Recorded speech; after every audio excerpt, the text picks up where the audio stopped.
Sa leidt het terrein van de oude stad Beljout de no bij. En dit moet het uiteindelijk worden.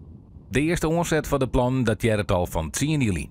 Als je nagaat dat 10, 11 jaar geleden de kreten die we nu heel normaal vinden van energietransitie, duurzame toepassing van grondstoffen, schaarste aan grondstoffen, dat werd toen eigenlijk nog nauwelijks door de grote bevolking over nagedacht.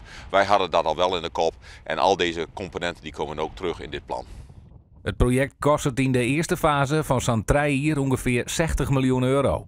In de jaren daarna kan dat bedrag oprennen om een lietse 200 miljoen euro.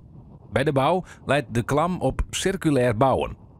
Een mooi voorbeeld is natuurlijk dat wij een vlierbroek hier naar de sporthal als vlier van het gebouw. We gaan met ijzer werken, we gaan met houten constructie werken, dus weinig metselwerk. Dat staat dat het eventueel na 30, 40 jaar weer demontabel is. Op de campus moet er onder andere een zinnepark, een wateraccu en een biogasinstallatie komen. Daarmee moeten 8000 woningen in de stad van elektriciteit voorzien worden. Uiteindelijk zullen meer dan 100 mensen een baan vinden op de campus. De meesten die in de stad studeren en hier een mooi stageplek krijgen, dat die net straks in de andere stad werken, maar die ook blijven. Dus dat is straks ook mensen van buiten Friesland hier werken willen, omdat in dit gebied het gebeurt. Hier is technologische ontwikkeling op een plak, ja, waar ik denk het mooiste plak van Friesland.